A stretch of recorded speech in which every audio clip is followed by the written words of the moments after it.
Welcome to the Happiest Places Home channel. We're here in the kitchen today doing a makeover for a very popular recipe, spaghetti pizza. There are particular ingredients that we can use in this recipe to make it heart healthy. Typically this recipe is very rich, satisfying, and delicious. We're keeping it that way, but we're just making sure that it's healthy for our hearts. Also lowering the calories. The first ingredient is an entire box of spaghetti.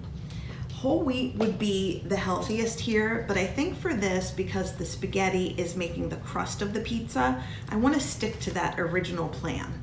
So this is one of the few things that we haven't changed. So it's an entire box of spaghetti, and I've cut up the pieces in thirds. I think that makes a nicer crust. Okay, so we have that prepared already. I have 2 low sodium tomato sauce jars here. This recipe takes an entire jar. I'm just showing you my 2 favorites. One is the Silver Palette. They have marinara and they have tomato basil. And then Victoria actually has a little less sodium than the Silver Palette, but either of them are wonderful. So for a half cup, it's 120. For a half cup of Silver Palette, it's 140. So very close. Today we're going to use the Silver Palette, and that's what's going to be in the stats for the recipe, okay? I just have a lot of that on hand. All right, so the other thing that we are reducing is the fat in our cheese. So we have 1.5 cups of low-fat mozzarella cheese. 1 is for the topping, 1 is for the base of the crust. And then 1.5 cups of low-fat cheddar cheese. And same, this is for the crust, this one's for the topping. And then we have the spices. We have a whole teaspoon of garlic powder, and that's sitting here in front of me, and it smells amazing, combined with the Italian seasoning. We have a 1/2 teaspoon here. These 2 are going in our crust. And then we have a teaspoon of oregano. That will combine with the topping. The sauce is part of the topping too. As we get started, we are going to boil spaghetti. When your spaghetti is completely cooked, you run it under cold water, and then we get to our next step. So I'm going to get started on that.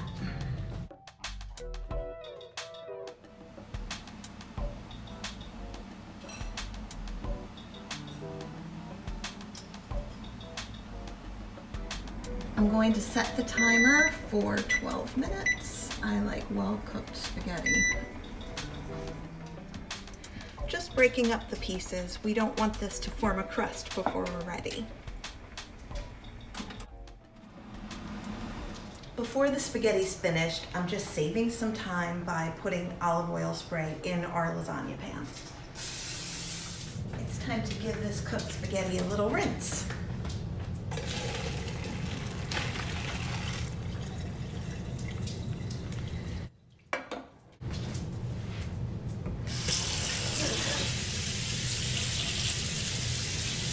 Just a little bath of cold water.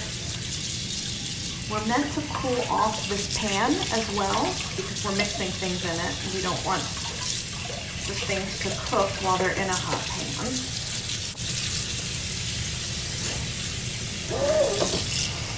Okay.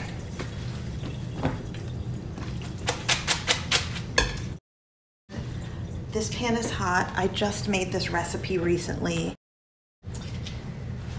I tried to cool it off a little, but let's see. How are we doing? Oh, not bad at all. Add the egg.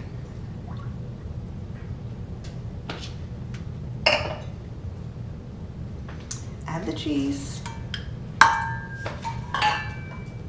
The garlic and the Italian seasoning. Before we add the spaghetti, I'm just going to mix it up.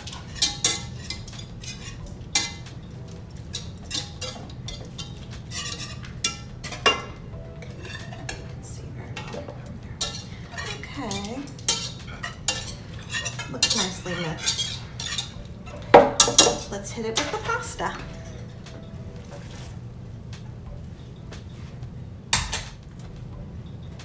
My father ran a pasta factory, and he did that for years, and every night when he came home, this is very similar to the smell that he smelled like, which smells good to me. It's a good memory.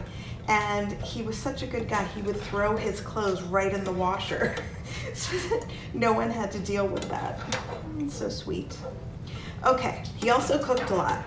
It's amazing. And my mother is a fabulous cook. I think we've really done our job here. This is our pizza crust. Okay, so let's put it in the pan and then spin it around a bit.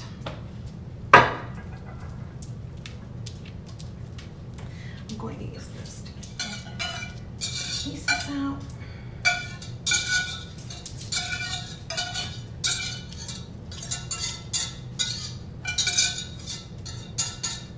Okay. I'm just going to spread it out with this. You could use a spatula. A rubber spatula, but this is good. I wanted to mention here, I'm gonna move this and we'll get a different angle for the rest of what we're doing.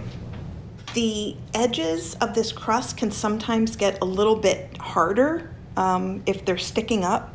So I like to try to make sure that they're not sticking up, okay? So this little lovely crust will be in the oven for 15 minutes at 400. Then we take it out, put the toppings on, and lower the temperature to 350. We'll bake it another 25 minutes or until the cheese melts. I wanted you to see the audience here. Hello, friends. Hello. Yes, thank you so much for your help. I do appreciate it. And love you so much. While we're waiting for our crust to bake, I wanted to show you a technique for getting a stuck-on lid off of a jar where, I mean, you're passing it around, everybody's trying, no one's getting it. That happened with this the last time I tried to use it, but I didn't have gloves at the time. This helps. Let's talk about some of the nutrition stats for this recipe. We did make such a makeover because typically, I Googled the recipe the way it's normally made. Typically it has 31 grams of fat. This version has 11.7, so that's great. It has 13 grams of saturated fat normally. We have 4.5 grams. The cholesterol normally is 120, and we've brought it down to 22. And then sodium. That's the real important one for me. So it's 1,500 milligrams for the same size piece as it is in this one, and the sodium is 213. That comparison is astounding, and 213 is amazing for a meal. So you still have room to add a salad with a low sodium salad dressing, perhaps one that you made yourself. I'm still struggling to find a salad dressing recipe that's low sodium that I love. So if you have any thoughts on that, please comment. I'd love to hear from you.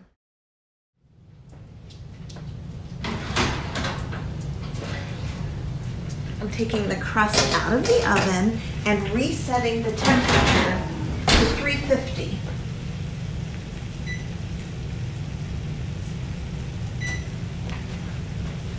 Okay, so what a crust. It's not what a pizza crust would normally look like, but wait until you taste it. Okay, we're using, once again, our low sodium tomato sauce. You use the entire jar. So this can be fun, assembling this. It could be a nice family project. I say whoever gets home first puts the water on for the spaghetti. We've done a nice job of spreading it out, but I did get a spatula out, and it's a good idea to cover the edges. We want to make sure they don't get too crispy. It's not that it makes it taste poorly, it's just that if you get a bite of hard spaghetti when you first dig into this, it's a little off-putting, so you don't want that. So this is some real comfort food, and you can see from looking at this lasagna pan, if it's 8 servings, they're large servings. So we freeze it and then reheat it, normally on a really chilly day where you need some substance, or you're just starving and you didn't have a chance to have lunch at work. Okay, I think we did a nice job there, and now we are assembling our cheeses. I like to do the mozzarella first. Now in the normal recipe, there's an entire cup of mozzarella and an entire cup of cheddar on top. And there is a whole cup of each inside the crust. But this is where we're gonna spare ourselves a little bit of the cheese, because I actually think when I eat it normally, it does almost, you have to really chew through some cheese. So I like it better this way. Let's just be a little even Steven here. And then we're going to put our oregano on top just to give it a little something. The normal recipe is covered in pepperoni. So I may not use this whole teaspoon. Let's just pinch and spread as if we're doing it on a pizza. Okay, I think that's lovely. Back in the oven for 350 for 25 minutes. And this is a great time for me to set the table.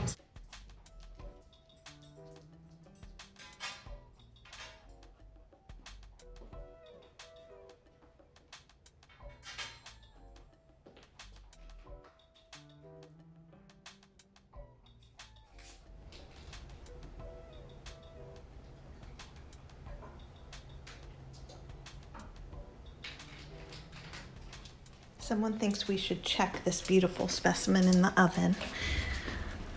We're supposed to see if the cheese is bubbling. I hear it. I think it's good to go.